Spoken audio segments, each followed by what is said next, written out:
il y a un besoin de comprendre pourquoi ça ne fonctionne pas, ce qui est mis en place par là, François Hollande et ses gouvernements depuis qu'il est élu, et pourquoi ça ne marchait pas la fois d'avant non plus. D'ailleurs, Sarkozy n'avait pas été reconduit. Et pour prendre la mesure de ce qui ne marche pas, il y a un chiffre qui est assez important et assez symbolique. C'est depuis que François Hollande est élu, au dernier pointage, donc il y avait eu 883 jours, et il y avait eu 889 000 chômeurs. C'est-à-dire que la France avance au rythme de 1000 chômeurs de plus par jour. Il se trouve que les chiffres ronds, parfois, ils parlent un peu, mais en tout cas, c'est une ligne droite de 1000 chômeurs de plus par jour. C'était à peu près le rythme sur les 18 derniers mois de Sarkozy aussi. Ce qui n'est pas étonnant puisque ce sont à peu près les mêmes politiques qui sont menées. Et là, c'est pas pour faire de la politique politicienne, hein, pour dire c'est les mêmes. Non, c'est à peu près les mêmes. C'est-à-dire que les outils qui sont utilisés, le diagnostic qui est posé, sont très semblables. Et les personnes auxquelles ils donnent leurs oreilles pour analyser la situation sont en l'occurrence les mêmes. Donc, c'est pas très étonnant. Donc, 1000 chômeurs de plus par jour, ça veut dire que dans à peu près, là c'était le pointage de fin octobre, ça veut dire qu'on arrive dans 110 jours, 120 jours si ça se maintient, vers 1 million de chômeurs de plus depuis que Hollande est arrivé. 1 million. Je pense, j'en sais rien, je ne veux pas faire de la prédiction, mais je pense que ce chiffre de 1 million va être un électrochoc. L'être humain est fait comme ça qu'il y a des choses qui avancent et puis on ne le voit pas trop, et puis au moment on se dit mais le gars n'a même pas fini son mandat. Il y a déjà 1 million de demandeurs d'emploi de plus. Donc ça va rapidement devenir intenable. Je ne veux pas faire de politique fiction, je ne sais pas s'il ira au bout de son mandat, je ne sais pas. Mais en tout cas, la colère va monter, elle monte déjà, et on la verra très probablement dans les urnes au départemental d'abord et au régional après, avec un Front National incroyablement haut, avec un Front National qui va massivement rentrer dans les conseils généraux, qui d'après les premières projections, s'apprête à prendre des régions, ce qui veut dire que le plus probable, c'est que Marine Le Pen soit la présidente de la région Nord-Pas-de-Calais, et puis aller à la présidentielle en disant, vous voyez bien, la région Nord-Pas-de-Calais n'est pas devenue une zone fasciste, etc. On a fait une gestion, et arriver dans l'habit politique de quelqu'un qui a géré une région sans fantasme incroyable. Voilà le vrai danger. Alors on va essayer de comprendre pourquoi est-ce que ce qu'il mène ne marche pas, et je crois que le danger, des gros dangers, on le dit souvent, même moi ça peut m'arriver de le dire comme ça alors que je suis le nez sur ces questions-là. Hollande ne fait rien. Et c'est pas vrai de dire que quelqu'un qui n'a pas de résultat ne fait rien. Hollande fait vraiment des choix. Pour vous en donner un exemple, le CICE, puis le contrat de génération, puis le pacte de responsabilité, je ne sais plus, il y a plein de noms là. Mais ça, en année pleine, ça va être 40 milliards. Quelqu'un qui fait une politique de 40 milliards ne fait pas rien du tout. Au contraire, il fait quelque chose de très idéologique. Et donc le risque, presque l'argument le plus pauvre qu'on puisse avoir, c'est de dire mais Hollande ne fait rien. Non, non, non. C'est pas parce qu'il n'y a pas de résultat qu'il fait rien. Et là, il faut voir ce que c'est 40 milliards quand même, parce qu'un des gros inconvénients de la crise financière, c'est qu'on s'est mis à parler en milliards, en dizaines de milliards et en centaines de milliards. On dit la Banque centrale, la Fed a mis 1000 milliards. Alors après, n'importe quel débat, 1 milliard, on a l'impression que c'est un pourboire, quoi. Sauf qu'en fait, ce n'est pas le cas. Et donc pour prendre la mesure des choses, c'est que le déficit de la France, c'est 80 milliards. Donc quand Hollande décide de faire 40 milliards de cadeaux fiscaux, ça représente la moitié du déficit.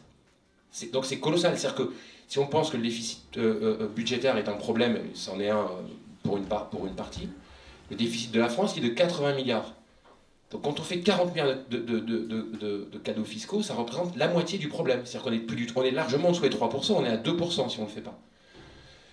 Donc quelqu'un qui déplace autant d'argent, et qui demande en l'occurrence aux ménages pour l'essentiel de le financer, on peut aller se demander, vous demandez de déplacer 80 milliards, 2% du PIB, la moitié du déficit, quel est le résultat de ce truc-là? Parce que pourquoi pas à la base faire une politique qui déplace autant de milliards, c'est pas, le montant n'est pas le souci. Le souci, c'est que ça déplace autant d'argent qu'on fait payer aux personnes, ça s'appelle de l'austérité, et c'est pas fini, et que ça n'a aucun résultat, et là, c'est pas, une fois de plus, c'est pas de la politique idéologique, ça n'a aucun résultat. C'est-à-dire qu'on voyait vraiment un trend de Sarkozy, de Hollande sur 1000 chômeurs de plus par jour, invariablement, ils n'ont aucune prise sur le réel. Donc quand on n'a aucune prise sur le réel, c'est qu'on n'a pas compris le réel. Alors la question est, qu'est-ce qu'ils n'ont pas compris? Ils vivent dans un monde où ils pensent que les problèmes, que si la France est dans l'état dans lequel elle est, un état qui est effectivement pas bon à plein d'égards, c'est pas la seule, mais c'est un problème de compétitivité et un problème de dépense. Ce que j'aimerais bien qu'on arrive à voir cet après-midi, là, dans l'heure qui arrive, c'est attaquer ces deux postulats. Est-ce que pour de vrai, on est aujourd'hui dans une sale situation parce qu'on a un problème de compétitivité et parce qu'on a un problème de dépense? À Nouvelle Donne, on pense que non. On pense qu'on a un problème, que les deux problèmes principaux ne sont pas ceux-là, qu'on a un problème de productivité et qu'on a un problème de recettes. Alors, si aujourd'hui on pense que la France a un problème de compétitivité, c'est un truc absurde. C'est-à-dire que, en gros, ce qu'il y a derrière tout ça, c'est le travail est trop cher, donc il faut que la France ait le même coût du travail que l'Allemagne ait le même coût du travail que la Grèce ou que la Pologne ait le même coût du travail que la Grèce ou que la Chine, et que la Chine essaie de garder le maximum d'esclaves le plus longtemps possible pour s'en sortir. Donc c'est une logique qui dit, en fait, ça serait cool qu'on arrive à être esclave. On a le droit de ne pas être d'accord. On n'est pas d'accord en Nouvelle-Donne. Donc ce problème de compétitivité ne marche qu'un temps, ça marche quand il y a un seul pays qui le fait, je suis plus compétitif que les autres, parce qu'effectivement, ils vont avoir des boulots à 3 euros de l'heure. En Allemagne, il y a 8 millions de personnes qui gagnent moins que le SMIC français. Certains descendent à 3 euros de l'heure. On dit oui, effectivement, mais si tout le monde est à 3 euros de l'heure, compétitif, c'est quelque chose de relatif. On est compétitif, pas parce qu'on est à 3 euros de l'heure. On est compétitif à 3 euros de l'heure parce que les autres sont à 5, à 7, à 9. Bon. Donc si tout le monde est à 3 euros, personne n'a réglé le problème de compétitivité. Tout le monde s'est collectivement appauvri. Et le discours qui est martelé, c'est soyons compétitifs. C'est-à-dire soyons aussi moins chers que les autres, tous ensemble, ce qui revient à être tous pauvres en même temps, en fait. Donc c'est un peu con. Ensuite, c'est quand même, ils ont d'autres arguments que ça, et il faut les démonter tout de suite. Ce qui va être dit, c'est de dire, la preuve que la France n'est pas compétitive, c'est qu'on ferme des usines et qu'on délocalise. Alors, c'est pas complètement faux, mais c'est très loin d'être vrai. C'est surtout très minoritaire. C'est-à-dire qu'il faut regarder très concrètement. Et alors là, les économistes sont tous d'accord quand ils font pas d'idéologie, mais quand ils fournissent des chiffres, c'est-à-dire que ce soit des économistes de banque, des économistes des chercheurs. C'est la compétitivité et les délocalisations, ça représente 20% des destructions d'emplois. Donc ça existe, c'est 20% des destructions d'emplois, par exemple dans l'industrie. Ce qui veut dire que 80% du problème est ailleurs. Or, toute l'énergie et tous les budgets et toute l'idéologie et tout l'effort est mis sur ces 20%-là. Donc, ils ne font rien sur les 80% qui restent. C'est très curieux comme tactique, en fait. On dit, voilà, il y a un truc qui fait 80% du problème, et un truc qui fait 20% du problème. Ben, on met le paquet sur le truc qui fait 20% du problème. Ah ouais, ouais. Très curieux. Alors, que sont les 80% restants du problème? C'est la productivité. C'est-à-dire que la vérité de la France dans laquelle on vit, c'est qu'aujourd'hui, la majorité des emplois sont détruits par les gains de productivité. Ça veut dire par l'effort qui est fait sur la recherche, les machines, les logiciels, les robots. Il faut comprendre ça parce que sinon, on passe totalement à côté du problème. Or, c'est-à-dire que 80% des destructions d'emplois, c'est la productivité, et il n'y a pas un homme politique, à part Larouturou, qui passe à la télé et qui dit c'est un problème central, il faut s'y attaquer. Donc l'ensemble des partis sur l'échiquier politique refusent de parler de 80% du problème. C'est sidérant. Donc il n'y a aucune raison d'en sortir tant qu'on passe autant à côté. Donc nous on pense que c'est la productivité le problème. On ne le pense pas parce qu'on l'a imaginé, on l'a réfléchi très fort dans notre coin. On le sent tous. On sait que depuis les années 70, il y a une vague de robotisation qui est arrivée, et on sait très bien qu'une usine Renault des années 70 ou 60 et une usine Renault de maintenant, ça n'a aucun rapport. Il faut rentrer dans une usine de voitures aujourd'hui, il y a très très peu d'humains, et ce sont des robots qui font le travail. Ça a créé un énorme stock de chômage. C'est parce qu'on n'a pas su gérer cette révolution-là qu'aujourd'hui on a ce stock de chômage. Or, la mauvaise nouvelle, c'est qu'il y en aura une bonne après. Mais la mauvaise nouvelle, c'est que cette révolution-là, elle ne s'est pas achevée. Au contraire, il va y avoir un énorme coup d'accélérateur. Pour vous donner une métaphore, il y a un livre qui est sorti il n'y a pas longtemps dont je vous recommande la lecture, qui s'appelle Confucius chez les automates, qui est un livre qui est écrit par Charles-Édouard Bouet, qui est le président monde de Roland Berger. Roland Berger, c'est un des 10 plus gros cabinets de conseil dans le monde. Donc c'est des gens dont le métier est d'aller conseiller les énormes boîtes pour les préparer au changement. Donc ils sont dans une problématique pas du tout politique, très pragmatiques, et leur but c'est d'aller faire que les entreprises connaissent leur futur environnement pour continuer à gagner de l'argent. Ce bouquin est très intelligent et bien écrit, et il explique pourquoi on ne comprend pas ce qui est en train de se passer, et surtout on ne comprend pas ce qui va se passer. Il a cette métaphore que certains d'entre vous connaissent certainement, moi je l'ignorais, et il dit on rentre dans la deuxième partie de l'échiquier. Qu'est-ce que ça veut dire on rentre dans la deuxième partie de l'échiquier? Il raconte une histoire et il dit que dans l'Inde, je sais pas, il y a très beaucoup de siècles, il y a quelqu'un qui a inventé le jeu d'échecs. Il invente le jeu d'échecs avec ses 64 cases, etc. Et il va voir le roi ou l'empereur local, je suis nul en histoire, pour lui présenter ce jeu.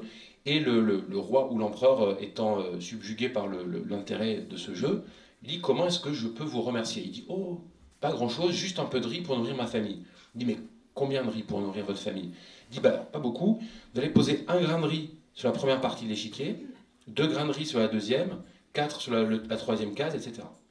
Le problème, c'est que à la 64e case de l'échiquier, il y a 18 trilliards de milliards de grains de riz, c'est-à-dire plus que l'humanité n'a jamais produit de riz. Et on ne comprend pas ça. C'est-à-dire que l'être humain a un cerveau, c'est comme ça, c'est médicalement montré, qui ne comprend pas le côté exponentiel des choses.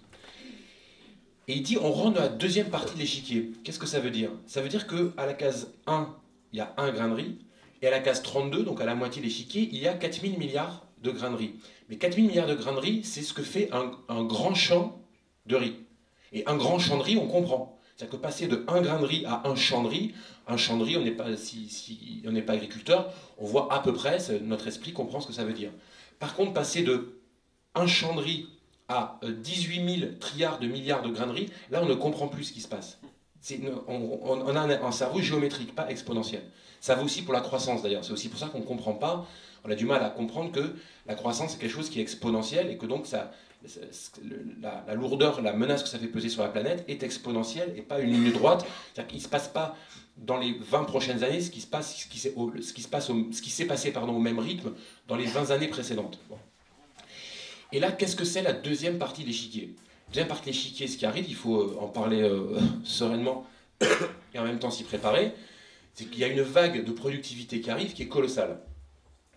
C'est-à-dire la vague d'imprimantes 3D, de puissance de calcul, d'intelligence artificielle, de logiciels, qui n'est pas du tout un fantasme science-fiction, mais qui est soit en recherche quasi aboutie dans les laboratoires de recherche, soit déjà en train d'entrer dans les boîtes, annonce une destruction, une concurrence pour le travail entre l'homme et la machine comme elle n'a quasiment jamais, comme elle ne s'est jamais produite.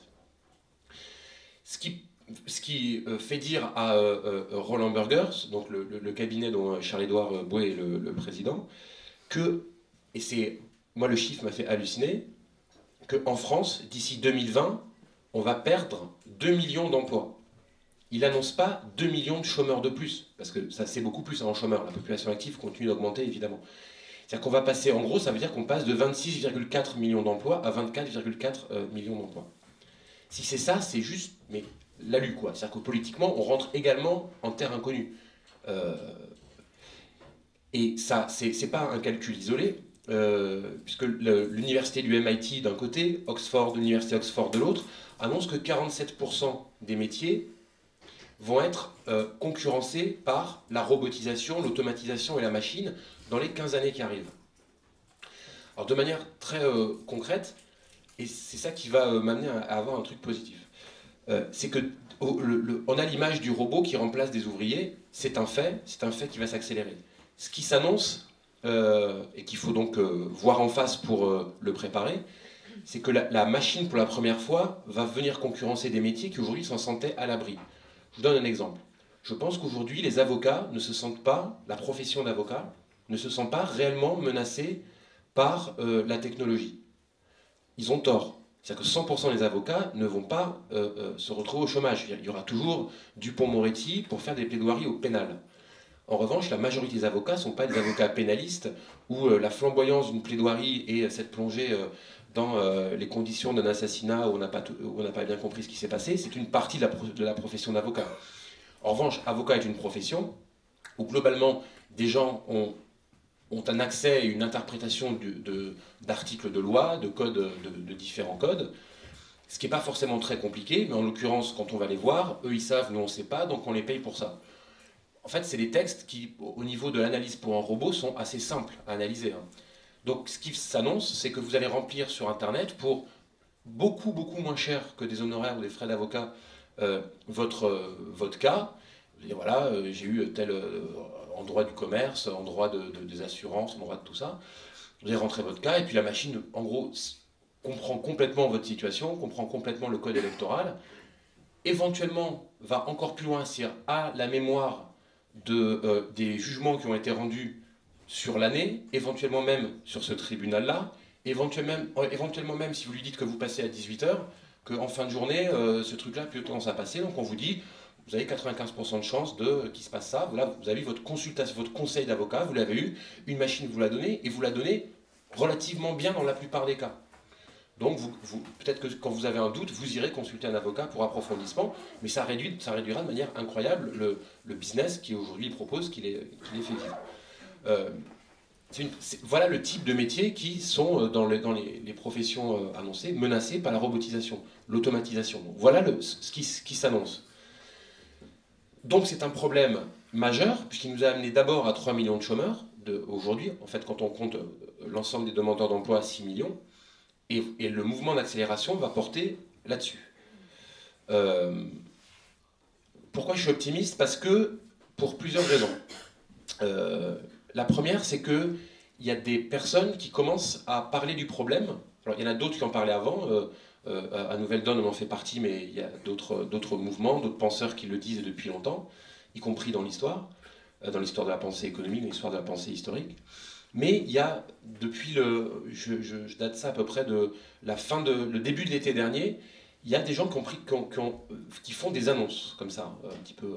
Il y a par exemple Larry Page, le boss de Google, qui est, étant donné les montants qu'ils mettent en recherche et développement, est aux premières loges de ce qu'on peut faire en productivité et en avance de technologie. Il dit, en fait, il y a une course entre l'homme et la machine qui est lancée. On espère que c'est l'homme qui va gagner, c'est ce qu'il dit. Hein.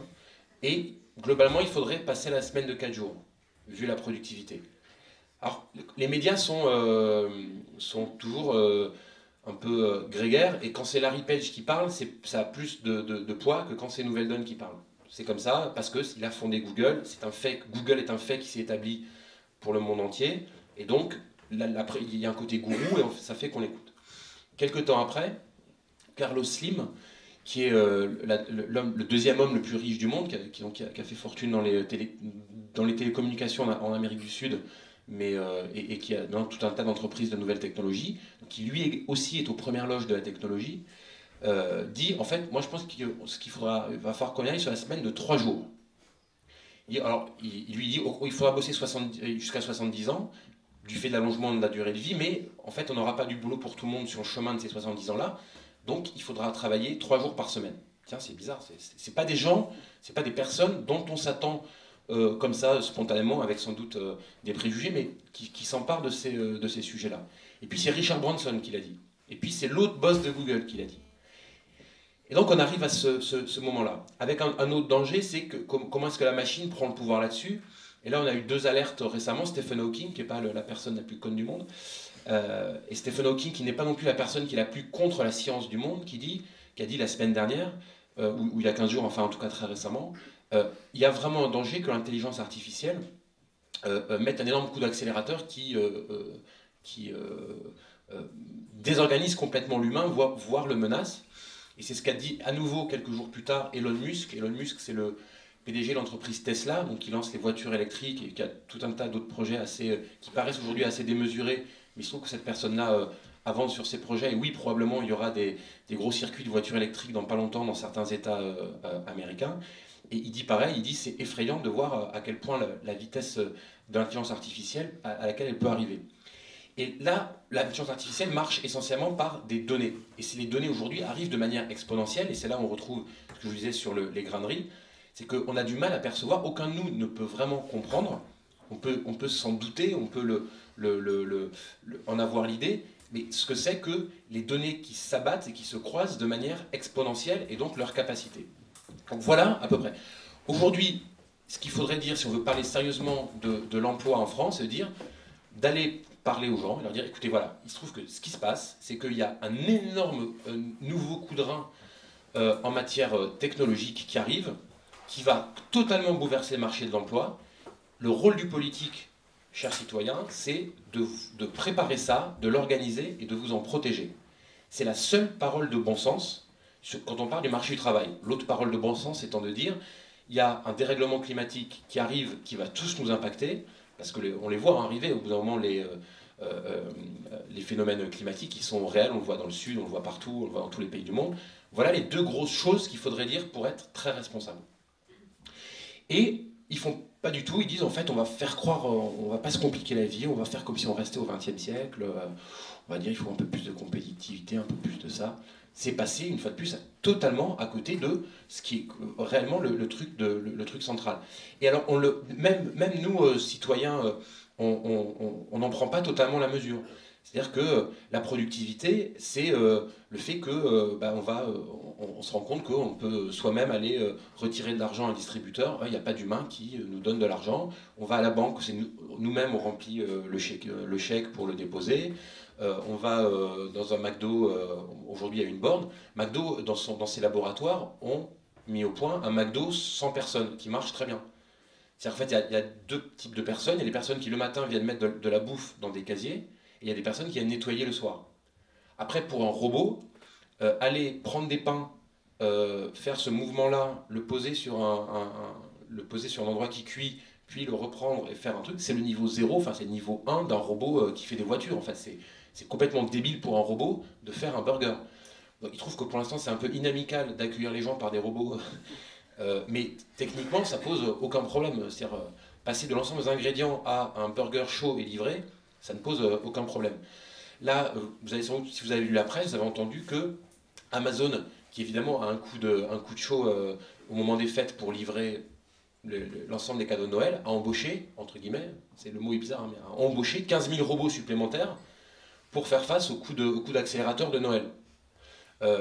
Si vous allez dans des boutiques Nespresso dans plusieurs pays du monde, là pour Noël, pour les questions simples, c'est-à-dire qu'est-ce que vous cherchez, si juste en gros vous voulez savoir où est telle variété de café, etc., il va vous l'indiquer.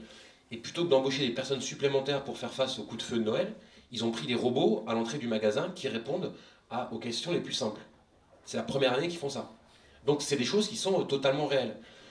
Les imprimantes 3D, c'est pas un truc du futur qu'il va y avoir. Ces imprimantes 3D, il y en a dans certaines postes en France, et il y en a dans tout un tas d'industries, et les entreprises aujourd'hui s'équipent d'imprimantes 3D pour de vrai qui remplacent des gens. La question est, qu'est-ce qu'on fait? Eh bien, à Nouvelle Donne, on pense qu'on va faire ce qui s'est fait par le passé et qui a plutôt bien marché. Quand vous regardez l'histoire du XXe siècle, on commence le XXe siècle, en 1900, on travaille 12 heures par jour, 7 jours sur 7. C'est à peu près la jauge. On finit le XXe siècle, on travaille 35 heures par semaine avec des congés payés. Ça, c'est le gros trend. Voilà, l'histoire du XXe siècle, c'est l'histoire de pays occidentaux qui travaillent moins. Or, l'histoire du XXe siècle, en parallèle, c'est l'histoire d'un développement économique quasiment ininterrompu, et d'un enrichissement, et d'un développement, etc. Donc, l'histoire du XXe siècle, c'est l'histoire de ces deux mouvements. Donc, on a su le faire par le passé, c'est-à-dire que le XXe siècle a connu des grosses vagues de productivité, des grosses vagues de mécanisation, de machinisation, et on s'en est sorti, mais pas sans rien faire. On s'en est sorti en s'adaptant. C'est une bonne nouvelle. Globalement, toute la question maintenant est de savoir, est-ce qu'on flippe, est-ce qu'on se dit mais c'est horrible ce qui va nous arriver, ou est-ce que très sereinement on dit, et moi j'ai plutôt envie de dire que en quoi c'est une mauvaise nouvelle que les machines soient capables de produire les biens et les services dont on a besoin, ce qui nous permet à nous de bosser que 4 jours par semaine. Ben, super, enfin c'est ce qu'on a fait avant, hein. Je pense qu'on est tous très contents que par le passé le dimanche soit tombé, que le samedi soit tombé, et c'est pas tombé au prix d'un rétrécissement de l'économie, pas du tout. Si vous regardez, pendant une grosse partie du XXe siècle, il fallait quasiment qu'il y ait la moitié de la population qui travaille pour qu'on se nourrisse. C'est-à-dire que l'agriculture, au sens large, ça prenait, il fallait la moitié de la population travaillait pour que tout le monde puisse manger. Aujourd'hui, c'est 3% de la population qui y travaille, et en plus, on est exportateur. Bon. Donc, on ne se dit pas, mais c'est horrible qu'il y ait que 3% des gens qui travaillent pour nous nourrir. On trouve ça. Alors, On peut évidemment avoir un avis sur l'agriculture productiviste, et on peut penser qu'il faut qu'il y ait plus de bio. Enfin, même en faisant beaucoup plus de bio et d'agriculture raisonnée, on passera peut-être de 3 à 6%, et grand maximum. Donc ça ne nous pose pas un problème d'organisation de dire il faut qu'avec 6% des gens suffise à nourrir le reste des personnes.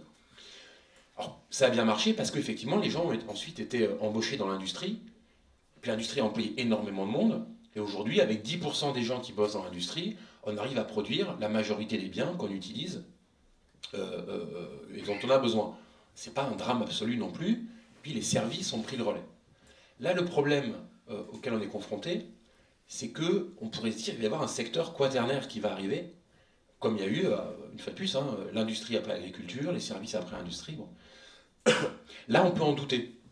On peut douter qu'il y ait, non pas qu'il y ait un quaternaire qui arrive, qu'il y ait un quaternaire qui soit suffisamment riche en emplois pour qu'il puisse prendre le relais massif des emplois détruits. Pourquoi? Parce qu'on le voit arriver, le secteur les nouveaux secteurs, et c'est des secteurs qui ont mis dès le début la productivité au cœur de leur business model. C'est-à-dire que la productivité est leur métier. C'est des boîtes comme Google, comme Facebook. Ces entreprises sont capables de produire un nombre incroyable de valeurs ajoutées. Pourquoi? Parce que c'est des algorithmes qui bossent, d'une part, et nous qui bossons pour eux, d'autre part. Parce qu'en fait, il faut qu'il y ait des algorithmes qui travaillent, mais qui travaillent sur nos données, et nos données, on les donne gratuitement. Donc, en termes de productivité, c'est le top du top, quoi. Ce qui fait qu'on arrive avec des entreprises qui emploient presque personne en créant de la valeur ajoutée. Alors, même s'il y a une bulle sur les technologies, mais en symbole de ça, Facebook rachète WhatsApp. Donc WhatsApp, pour ceux qui ne connaissent pas, c'est une application de messagerie gratuite qui permet de faire une espèce de SMS amélioré, si vous voulez. WhatsApp est racheté 19 milliards de dollars. WhatsApp a 55 salariés au moment du rachat. Donc, 55 salariés, c'est une petite PME, quoi. C'est 19 milliards. Ils sont pas fous, hein. Ok, il y a une bulle, mais s'ils rachètent ça, c'est qu'ils savent qu'en fait, avec très peu de gens, et sans doute ça passera à 150, 200, peut-être même 1000 salariés, mais il n'y a même pas de boîte de 1000 salariés qui valent 55 milliards de dollars, ça n'existe pas dans le monde normal. Alors le monde normal est en fait le monde ancien, mais dans le monde nouveau, ça existe. Ça existe pourquoi? Parce que peut-être qu'on peut créer suffisamment de valeur ajoutée avec très peu de personnes pour atteindre ces valeurs-là. Même si, une fois de plus, je dis qu'il y a probablement une bulle sur ces 19 milliards, que peut-être que le bon prix était à 10, mais peu importe, c'est 10 milliards pour 55 salariés, c'est le monde d'après, ça n'existe pas. Donc les nouveaux secteurs qui arrivent, dès le début, sont créés pour être pauvres en emploi. Donc dans ces cas-là, quand arrive ça, soit on a une tactique qui veut dire les machines c'est vilain, on va casser les machines. Je pense que ça ne va pas durer longtemps, parce que casser des logiciels c'est très dur. Soit on dit, en fait, très calmement, on va reprendre ce qui a été fait par le passé. Les anciens n'étaient pas des délirants. D'ailleurs, ils nous ont laissé un monde qui est, sur le plan de l'économie, qui n'était pas pire que celui qu'ils avaient eu. Et on va reprendre ce mouvement où l'être humain est assez content de travailler moins, mais de la bonne manière. Alors, il faut voir que, je vous ai dit un petit mensonge tout à l'heure, c'est quand on dit que tout le XXe siècle, il y avait une baisse du temps de travail, c'est pas exact. Le mouvement, en gros, il s'arrête à peu près dans les années 70. Et c'est dommage qu'il s'arrête dans les années 70 parce que c'est là où il y a une première vague de productivité avec l'arrivée, dans plein de secteurs, mais l'arrivée d'Internet, la chimie qui va plus loin, les logiciels, etc. Et effectivement, on bossait 40 heures en 70 et on finit aujourd'hui, quelqu'un qui aujourd'hui est à temps plein bosse en moyenne 39,6 heures. Pourquoi? Parce que quelqu'un à temps plein, il fait souvent des heures sup. Donc, en l'occurrence, on n'est pas... on est 39,6 heures ou 40 heures en 70, c'est pareil, on n'a pas bougé de la durée des temps pleins. Le problème, c'est qu'on a fait plein de productivité. Et donc, depuis les années 70, c'est creusé cet incroyable stock de chômage qui fait qu'il y a aujourd'hui 6 millions d'inscrits à Pôle emploi. Parce qu'on n'a pas bougé sur la question. Alors on dit, oui, mais c'est pas ce qu'on entend. Vous entendez, comme moi, quand vous lisez la presse, quand vous écoutez les médias, que la France est le seul pays du monde qui a 35 heures. Donc le premier truc faux que je viens de vous dire, c'est que non, la France n'est pas à 35 heures. Les temps pleins ne sont pas à 35 heures, puisque les temps pleins sont à 39,6 heures. En revanche, c'est vrai que si on regarde la moyenne, il n'y a pas que les temps pleins, en fait. Il y a aussi des temps pleins et des temps partiels. Et si on regarde la moyenne des temps pleins et des temps partiels, oui, la France est à 35 heures. 35,6 heures. Mais dans ces cas-là, le monde entier est à 35 heures. Enfin, tous les pays auxquels on se compare habituellement sont à 35 heures. Vous allez sur le BLS.gov, c'est-à-dire le Bureau of Labor Statistics, c'est le ministère du Travail américain. Les chiffres tombent tous les mois et vous avez la durée moyenne de quelqu'un qui a un travail aux États-Unis. Il est tombé avant-hier, c'est 34,6 heures. Ces chiffres vraiment qui aux États-Unis fait aucun débat, c'est sur le ministère du Travail, 34,6 heures aux États-Unis, c'est-à-dire 1 heure de moins en moyenne qu'en France. Vous allez en Angleterre, vous allez sur le site du ministère du Travail du Royaume-Uni, ils sont à 35,1 heures. Donc tous les pays, quand vous prenez une personne qui travaille, en moyenne, les gens qui travaillent sont à 35 heures partout. Ce qui n'est pas étonnant du tout, puisque ces pays ont à peu près, un delta près, le même niveau de développement technologique. Donc quand on a les mêmes robots, les mêmes logiciels, les mêmes techniques d'organisation, qu'à la fin on ait la même quantité de travail à distribuer, c'est tout à fait logique. Alors là, il faut revenir, simplement, c'est pas ce qu'on ressent dans les débats. Pourquoi? Parce que dans les débats publics qu'on écoute, que ce soit la gauche ou droite, il y a toujours l'argument que la France a un taux de chômage supérieur aux autres pays. C'est exact. Les taux de chômage ne sont pas truqués. La France a un taux de chômage supérieur à l'Angleterre, supérieur à l'Allemagne et supérieur à plusieurs autres pays. Alors on pourrait dire, donc on est en situation d'échec par rapport à ces pays-là. Et c'est ce qui immédiatement déclenche les politiques, dire, ben, vous voyez bien qu'en France on a trop d'impôts puisqu'on a plus de chômeurs, qu'il y a trop de lourdeur administrative puisqu'on a trop de chômeurs, il y a trop de dépenses puisqu'on a trop de chômeurs. Le bout des raisonnements est toujours la preuve, regardez le taux de chômage.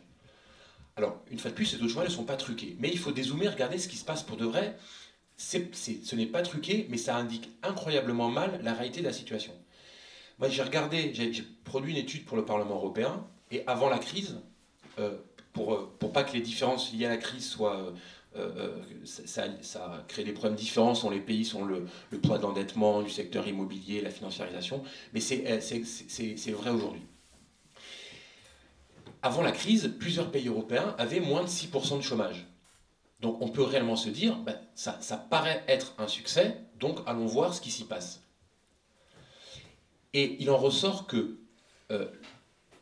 tous les pays européens qui avaient moins de 6% de chômage avant la crise avaient également 3 autres caractéristiques. La première, c'est qu'ils avaient tous, sans aucune exception, au moins 25% de temps partiel. La deuxième chose, c'est qu'il y a temps partiel et temps partiel. Vous pouvez faire 30 heures comme vous pouvez faire beaucoup moins. Et que tous ces pays-là, en moyenne, les temps partiels faisaient en moyenne 19 heures, c'est-à-dire un mi-temps. Donc aucun pays d'Europe, y compris ceux auxquels on a pris l'habitude de se comparer en s'autoflagellant, aucun pays d'Europe n'est parvenu à avoir moins de 6% de chômeurs sans mettre une personne sur 4 à mi-temps. C'est-à-dire avoir 25% de temps partiel à 19 heures, l'autre façon de le dire, c'est totalement équivalent, hein, c'est la même chose, c'est une personne sur 4 à mi-temps. Donc la seule recette qui a été trouvée pour avoir moins de 6% de chômeurs, j'insiste dessus parce que c'est le cœur du problème, c'est de mettre une personne sur 4 à mi-temps.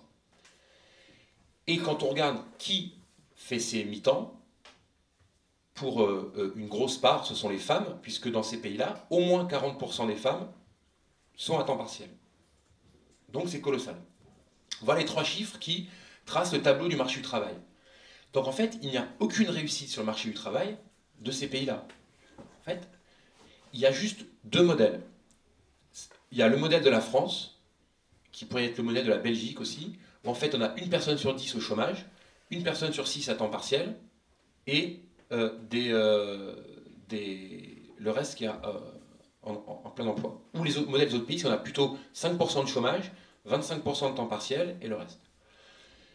La différence, c'est qu'ils n'ont pas plus d'heures de travail.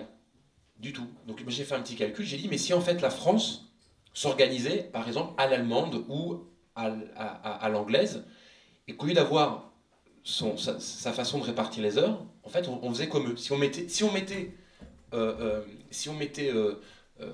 On répartissait les heures avec 25% de mi-temps. Donc la France travaillerait le même nombre d'heures à la fin de l'année. Hein.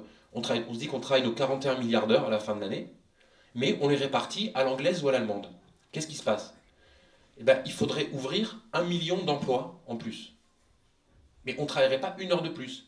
Juste, en fait, il faudrait qu'il y ait plein de temps plein qui coupent leur emploi en 2, qui le donnent à quelqu'un, à un chômeur, et puis voilà. La question, c'est qu'il faudrait qu'il y ait 600 ou 700 000 temps plein qui disent bah, nous on est candidats pour maintenant être à mi-temps et gagner qu'un demi-salaire.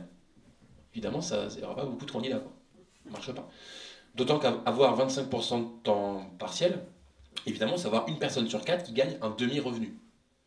Ce qui pose des problèmes de niveau de vie pour un nombre incroyable de personnes. C'est pour ça que c'est quand même curieux. Hein, l'Allemagne a moins de chômage que nous, l'Angleterre a moins de chômage que nous, mais les deux ont plus de pauvres. Curieux quand même, ça met la puce, ça devrait mettre la puce à l'oreille. Alors, évidemment qu'ils ont plus de pauvres, puisque si quelqu'un sort du chômage ou sort du temps plein pour venir à mi-temps, bah, il a également un demi-revenu. Alors quand on a aussi peu de revenus, il faut quand même essayer de maintenir la consommation. Et là, ça pose l'autre problème qu'on croise, c'est que bah, les personnes qui n'ont pas suffisamment de revenus pour consommer, soit juste consommer dignement, soit pour juste consommer tout court, y compris dans l'abondance, on a prévu deux choses pour eux. Le crédit, bah, le crédit, ça creuse la dette privée, qui est un des problèmes, soit alors des aides sociales, et les aides sociales, ça creuse la dette publique. Donc on voit bien que ce système de mini-job, de petits salaires massifs, non seulement ça pose des problèmes de niveau de vie, mais que ça vient également déclencher le problème de la dette publique et de la dette privée. Donc ça ne paraît pas être une solution satisfaisante sous aucun point de vue. Donc oui, donc quand j'ai fait ce calcul-là, donc oui, en France, ça aurait fait 1 million d'emplois. Donc c'est juste colossal. Donc on pourrait aujourd'hui dire, bon, en fait, sans une heure de plus de travail, donc sans une heure de revenus de plus distribués dans le pays, dire, bah, en fait, ça y est, on a 1 million d'emplois ouverts en plus. Ça n'a aucun sens. Ça n'a strictement aucun sens. Le pays qui avait le moins de chômage avant la crise, le recordman, le champion d'Europe, on a le droit de regarder de très près ce qu'il fait, c'était les Pays-Bas. Avant la crise, ils avaient 2,9% de chômage. 2,9% de chômage, waouh! Mais 2,9% de chômage, ils avaient à l'époque 47% de temps partiel. Et là, au deuxième trimestre 2014, ils sont passés à 50% de temps partiel. C'est-à-dire que la norme, c'est qu'un ménage ait 1,5 revenu seulement. Bon, ben avec 1,5 revenu, une fois de plus, on ne peut consommer que 1,5 et on voit la spirale dans laquelle on est en train de se bloquer parce que l'activité se contracte. Donc comme l'activité se contracte, on essaie de baisser les prix, on baisse les prix, on contracte les salaires et on arrive là où on en est aujourd'hui, au bord de la déflation, qui est un piège absolu dans lequel le Japon est rentré il y a 17-18 ans et dont il n'est toujours pas sorti, malgré en ayant ouvert les vannes de la recherche et développement, en ayant ouvert les vannes de l'endettement, en ayant ouvert les vannes de la création monétaire. Et le Japon est en pleine galère et ne sait pas quoi faire parce qu'il est rentré dans ce piège-là. Et ce piège-là, si on ne regarde pas les vrais problèmes, on y va nous-mêmes tout droit. Alors qu'est-ce qu'on peut faire de différent face à cette productivité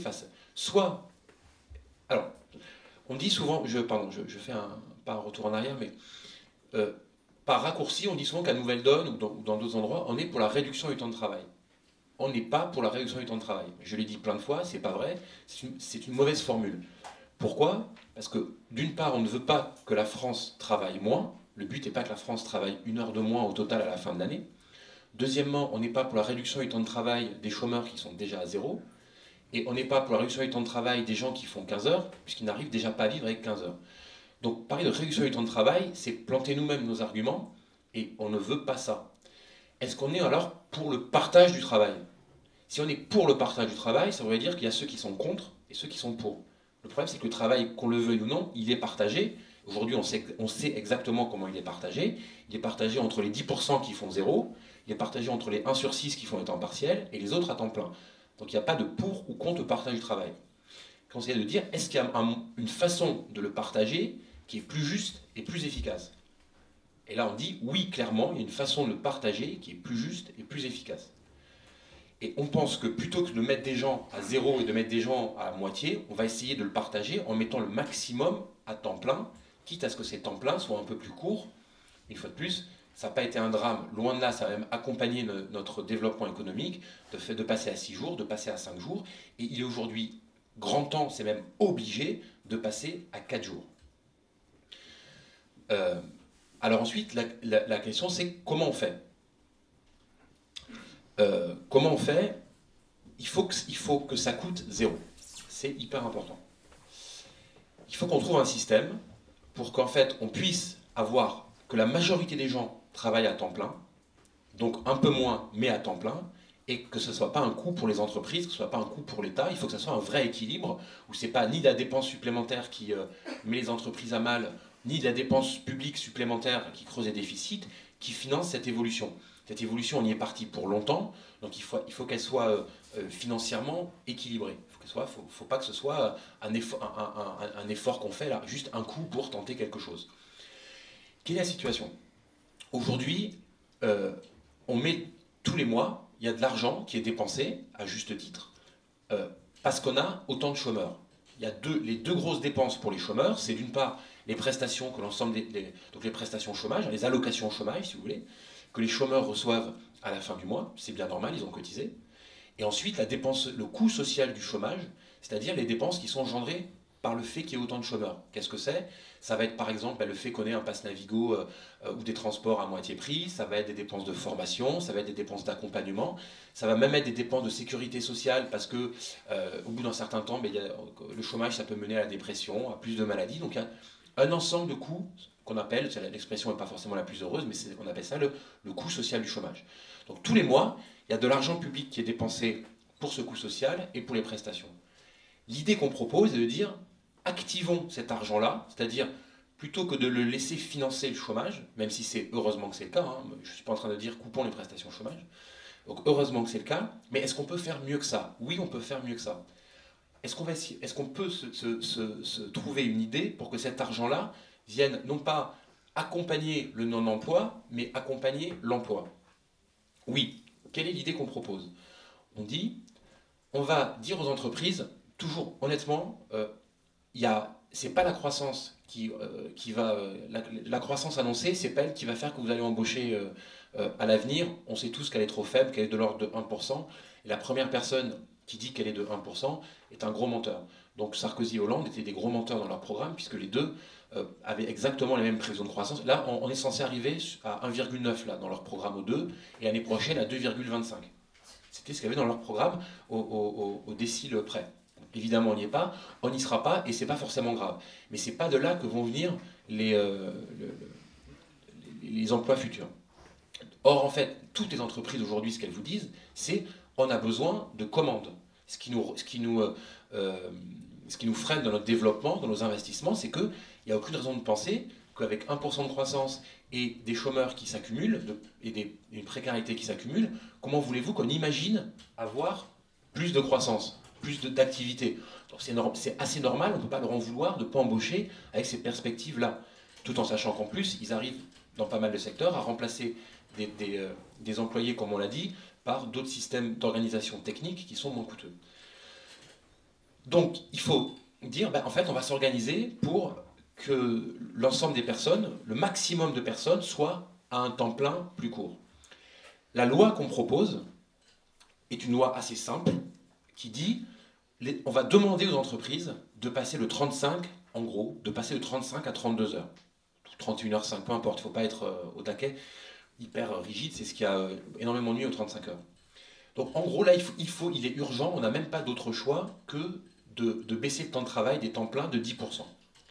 Alors, sinon, une entreprise, évidemment, ne peut pas, si elle veut produire la même chose avec des gens qui travaillent 10% en moins, elle a besoin d'embaucher 10% en plus. C'est juste logique. Sauf que, a priori, quand on embauche 10% de gens en plus, il faut les payer. C'est normal. Et donc, ça coûte généralement 10% en plus. Et on dit non, c'est notre challenge qu'on s'est mis au début, c'est que ça ne doit rien coûter à l'État et rien coûter aux entreprises. Et c'est ça qu'on va tenir. Donc la loi qu'on leur propose, c'est de dire, on vous demande de baisser le temps de travail de 10%, mais lorsque vous allez le faire, si vous embauchez 10% en plus, on va vous donner des exonérations suffisantes pour que ça ne vous coûte rien. Aujourd'hui, le CICE, etc., c'est de dire, on vous donne des exonérations et on prie très fort pour que vous embauchiez. Évidemment, c'est un pur cadeau. C'est un pur cadeau, donc le cadeau, c'est la moindre des choses. À Noël, on en fait ce qu'on en veut. Et comme il y a des dividendes, il y a des actionnaires qui ont un pouvoir, qui sont beaucoup plus pressants que l'État sur le dos des dirigeants, l'État dit, s'il vous plaît, faites-le. Les actionnaires disent, je vous demande de le faire, sinon je vous vire. Bon, plutôt le filet à celui qui va peut-être vous virer. Donc ce qui fait que, évidemment, depuis le CICE, les dividendes versés ont été records. Ça va continuer à l'être, et on n'a absolument vu aucun bon d'embauche, ni bon de prévision d'embauche. Donc là, il faut que le deal soit respecté. Autant on peut mettre, on va y revenir, on peut mettre énormément de souplesse dans la façon de le faire. S'il y a un truc qui est inflexible, c'est pas de baisse de charge sans embauche. Aucune. Donc maintenant, notre entreprise, qui avait, on va dire, hein, on fait ça de manière simple et donc simpliste pour les chiffres, je veux dire, le raisonnement est exactement le même. L'entreprise qui avait 100 personnes, ça lui coûtait 100. Hein, on part de là. Elle en embauche 10 de plus parce que tout le monde travaille 10% de moins pour faire la même chose. Elle en embauche 10. Donc elle part avec ce fameux surcoût de 10, ça devrait lui coûter 110. Et on lui dit non, on va faire une baisse de charge sur les 110 salariés, donc ceux d'avant, plus les 10 que vous venez d'embaucher. Et donc si on fait une baisse de charge de 9,1%, faites-moi confiance, mais il y a des gens bons en maths là qui ont déjà fait le calcul, mais si vous faites une baisse de charge de 9,1% sur 110 personnes, vous retombez à un coût de 100. Hein, okay. Donc il faut qu'on arrive à trouver, faudrait qu'on arrive à trouver 9,1%. Alors on arrondit à 9, ce qui est pas parce qu'en fait les personnes qu'on embauche sont toujours un petit peu moins chères que les personnes c'est un fait, c'est réel, hein, que les personnes qui sont en place parce qu'elles sont plus jeunes ou etc. Et donc à l'arrivée, il faut qu'on arrive à 9%. Alors qu'est-ce qu'on fait?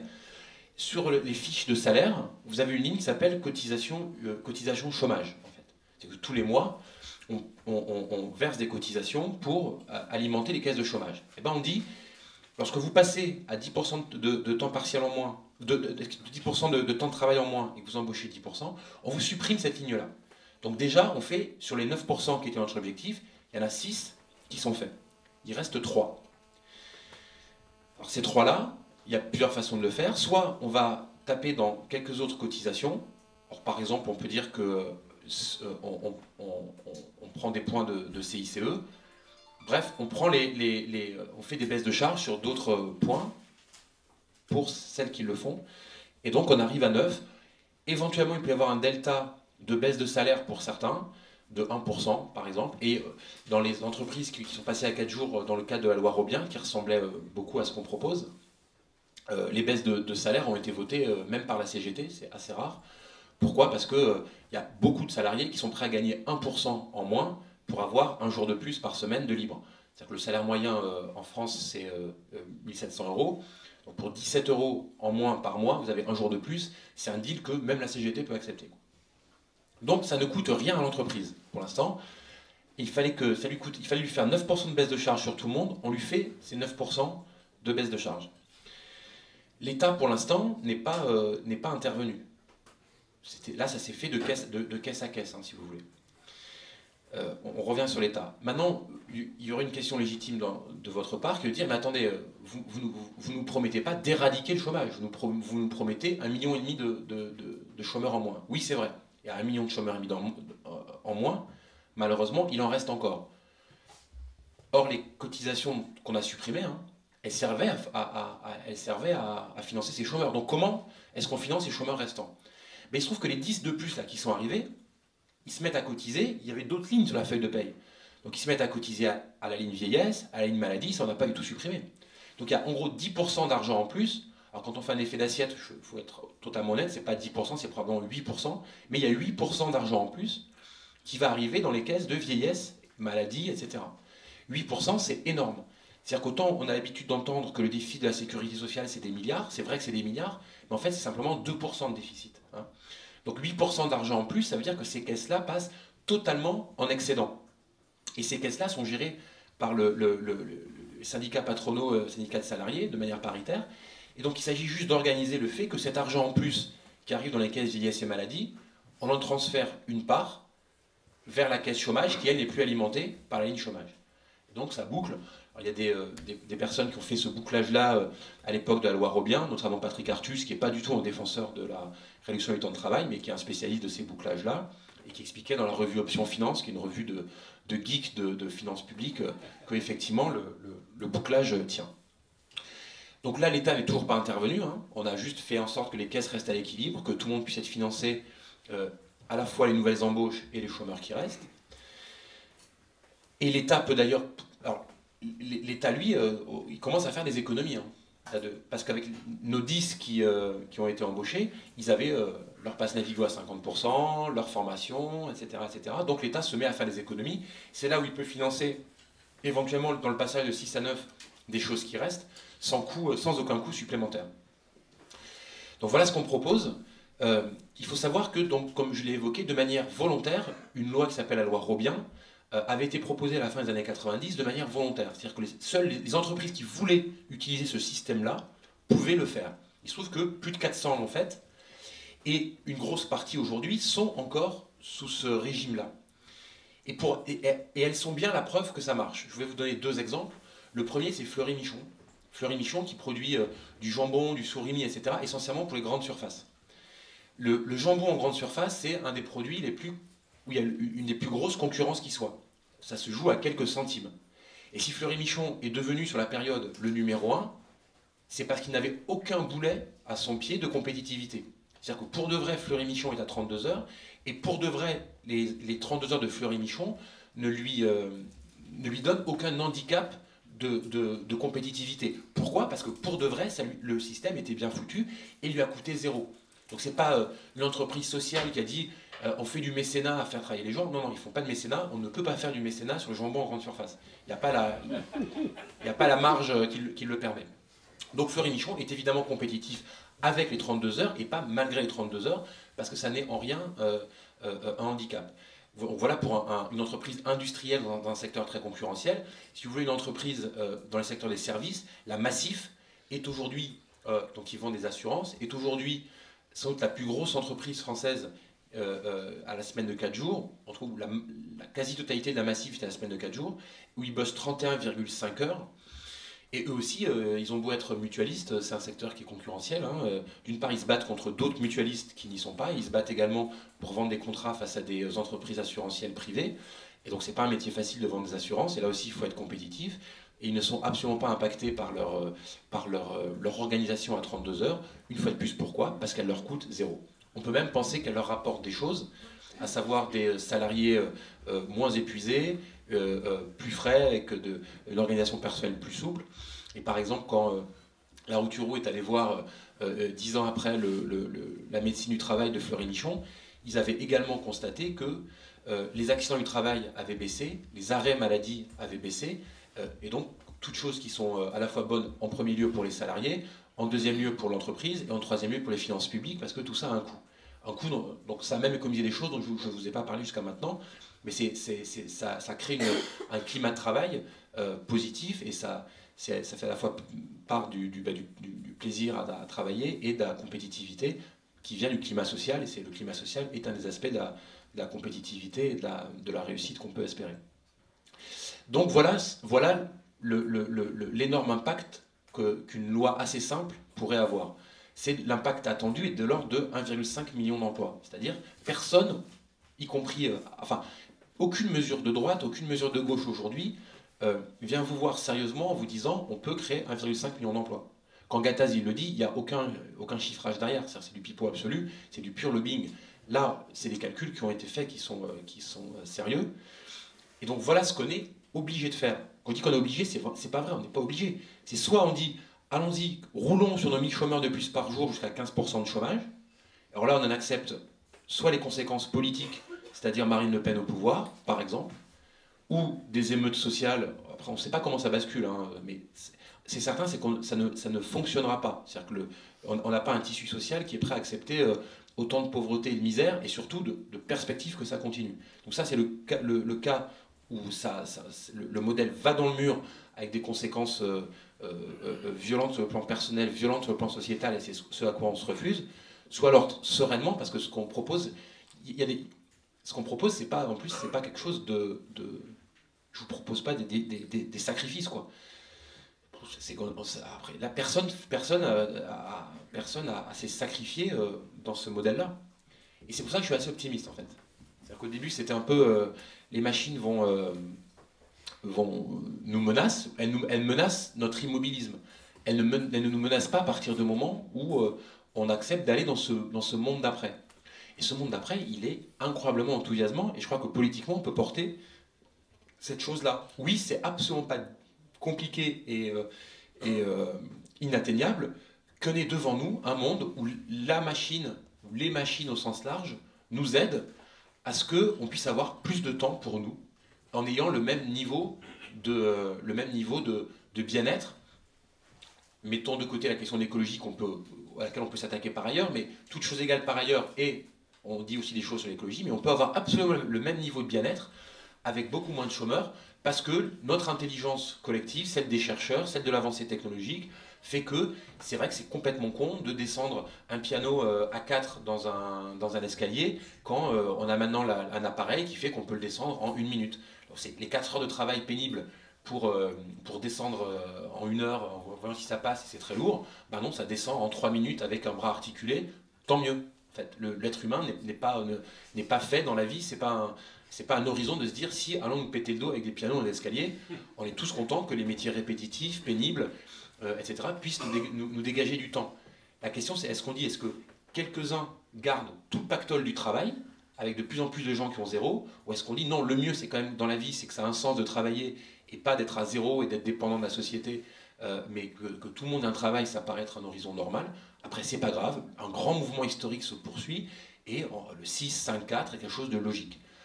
C'est pour ça que je dis que partager le travail d'une autre manière, c'est pas du tout une idée utopiste, quoi. C'est une vieille idée, c'est une idée ringarde. C'est-à-dire que le piège de dire, mais vous êtes des utopistes. Non, quand on va faire ce qui s'est fait tout au long du XXe siècle, c'est pas du tout être utopiste, quoi. C'est au contraire, c'est reprendre une forme de bon sens qui a été historiquement marquante dans nos pays. Donc je vous propose un truc de ringard qui marche. Voilà, c'est juste, c'est un non-sens total d'avoir bloqué un mouvement au moment où on en avait quasiment le plus besoin. Alors politiquement, ça marche pas. Pourquoi? Il faut se demander pourquoi c'est bloqué. Ça vient du débat sur les 35 heures essentiellement, parce qu'il y a eu cette dissolution. La gauche a pas le temps de faire un programme, donc va taper dans les vieux programmes, et c'est pas très réfléchi, hein, elle y va vite. Elle va choper la proposition 23 de Mitterrand en 81 en disant ah, si, il faut faire un programme de gauche, je crois qu'il y avait les 35 heures, hop, on remet les 35 heures. Finalement, ils les font pour de vrai, ils les font mal, et la droite tape dessus et gagne derrière. Et donc la droite se dit bon, quand on tape les 35 heures, il y a un écho sur les Français, ça marche, on gagne avec ça, donc continuons. Et la gauche dit quand on parle de ça, on perd, donc arrêtons. Et donc c'est pas du tout une discussion sur le fond, c'est une discussion qui est marquée par des résultats électoraux. Alors ça ne nous facilite pas forcément le travail, par contre c'est assez faible comme argument, quoi. C'est-à-dire que il n'y a pas de contre-réflexion sur la question. Il n'y a pas ça. Parce que tous les arguments se démontent tout de suite. C'est-à-dire qu'on dit, c'est pas en travaillant moins qu'on gagnera plus. Bah si, connard, c'est tout le XXe siècle, quoi. Enfin,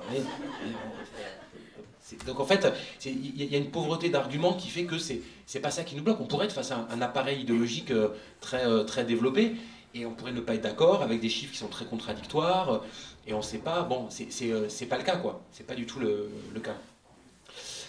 De surcroît, il y a des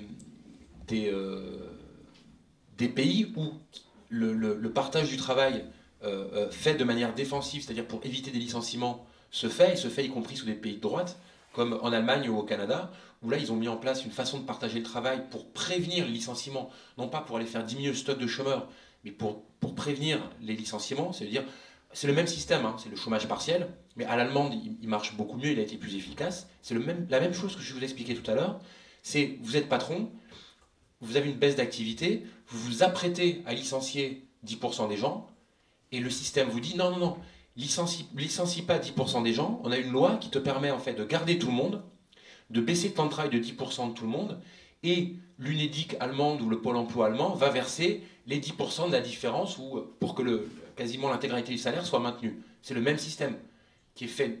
Tout à l'heure c'était pour embaucher de manière supplémentaire, là c'est pour éviter les licenciements, et Merkel au moment de la crise a mis plein pot sur ce système-là, et là ça a pour de vrai évité à l'Allemagne une très forte augmentation du chômage, alors qu'il s'était pris moins de 4,7% de croissance de récession, donc c'était un gros impact. Donc voilà, y a pas je crois qu'il n'y a vraiment aucun tabou à avoir là-dessus. L'autre partie, mais là je vais faire beaucoup plus court pour qu'on puisse échanger ensemble dessus, c'est il faut absolument réduire le déficit. On a un problème de dépenses en France. À Nouvelle Donne, on pense que c'est très contestable. Pourquoi? Parce que, si vous voulez prendre une métaphore, vous avez le budget de l'État. Le budget de l'État, c'est comme un récipient. Il y a des choses qui rentrent dedans, il y a une canalisation qui arrive, comme ça. Et ensuite, il y a un robinet qui vont être les dépenses. Donc une canalisation recette, on a le budget, et on a un robinet de dépenses. Et on nous dit, Mais regardez, il faut absolument fermer le robinet de dépenses, se serrer la ceinture, l'austérité. Donc là, c'est par exemple les milliards qui sont programmés de coupes aux collectivités territoriales, qui vont indéniablement et à coup sûr créer du chômage. Pourquoi? Parce que quand on va dire aux régions, aux départements, vous avez moins d'argent, elles vont lancer moins de programmes. Et les programmes, c'était pas des confettis d'argent qu'on lançait comme ça devant l'hôtel de région. Ça allait que des PME allaient refaire un lycée, qu'on allait lancer des projets, etc. C'est-à-dire que la partie économie sur la fusion des régions, c'est quelque chose. Il y a sans doute un peu d'économie à faire en fusionnant les régions, etc., en articulant mieux. À coup sûr, un peu. Mais par contre, l'austérité qui est lancée sur les régions et qui est budgétairement programmée, c'est des coupes à coups de milliards, et donc ça se ressentira. Donc, évidemment, ça va à nouveau contracter l'activité des PME, etc. La question, c'est pourquoi est-ce qu'on a autant de déficits? Soit on dit c'est parce qu'on dépense trop, soit on dit c'est parce qu'il n'y en a pas assez de recettes. Alors, faut juste voir là aussi quelle est la grosse tendance qui marque les pays actuellement. Ce qui se passe, c'est qu'il y a un énorme évitement de l'impôt qui est organisé. Alors, la première façon dont il est organisé, c'est par l'État lui-même. L'État lui-même, depuis 2000, a supprimé des taxes et créé des niches fiscales qui font que, selon Gilles Carrez, qui était le président de la commission des finances UMP de l'Assemblée nationale, si en 2010, on avait eu la même grille fiscale, c'est-à-dire les mêmes taux et les mêmes assiettes qu'en l'an 2000, il y aurait eu en 2010 100 milliards de plus de recettes dans les caisses de l'État. 100 milliards. C'est-à-dire qu'en l'occurrence, on était excédentaire. Alors, en fait, sur les 100 milliards, pour de vrai, je devrais vraiment dire 70 milliards, parce que, bref, pour une raison interne au rapport, mais retenez 70 milliards, c'était le déficit de l'État à l'époque. Pourquoi? Parce que y a la niche Copé qui a coûté 10 milliards pour que les bénéfices des entreprises, les bénéfices internationaux rapatriés ne soient pas imposés, plus Strauss-Kahn qui baisse les stock options, plus c'est autant réparti, quand on est très honnête, sous la gauche que sous la droite. Mais on a diminué, si vous voulez, la taille de la canalisation par des niches fiscales successives. Ça, c'est pas l'Europe qui nous l'a imposé, c'est pas les Chinois qui nous l'ont imposé, ça, on se les fait tout seul. Et globalement, quand vous regardez votre propre feuille d'impôt à vous, il y a quelques petites choses qui ont disparu depuis 2000, type la vignette auto ou des trucs comme ça, mais l'essentiel des niches fiscales, les Français, le foyer fiscal français moyen ne l'a absolument pas vu passer, à juste titre, puisque ça est allé au bénéfice soit des plus riches, soit des très grosses entreprises dans la plupart des cas. Donc ça, c'est le premier trou dans la canalisation, les niches fiscales. Le deuxième trou, c'est l'optimisation fiscale. C'est-à-dire, les entreprises, ce sont les grosses entreprises pour la plupart, se sont organisées pour payer moins d'impôts avec des systèmes, vous entendez souvent parler, le sandwich irlandais, etc. Donc, ces circuits financiers qui font qu'ils échappent de manière massive à l'impôt et que donc ça rentre moins. Donc, en l'occurrence, une fois plus, malgré la crise qui nous a perturbés sur les milliards, il faut chaque fois regarder ce que ça fait. Aujourd'hui, les paradis fiscaux, l'évasion fiscale, ça nous coûte à peu près 40 milliards par an. 40 milliards par an, je le redis, c'est la moitié du déficit, on est largement en dessous des 3%, il n'y a plus de problème. Donc soit on dit aux gens, et donc vous vous rendez compte que vous avez 40 milliards d'un côté, et que de l'autre, le gouvernement dit, c'est l'austérité, il faut qu'on baisse les allocations familiales de 700 millions. C'est stupide, quoi.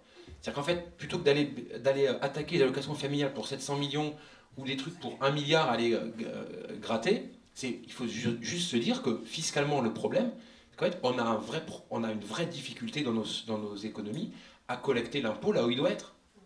Et quand on voit que, comme l'organisation de l'économie avance, qu'il y a plus de financiarisation, on dit il y a peut-être des impôts à aller chercher là, en mode taxe Tobin.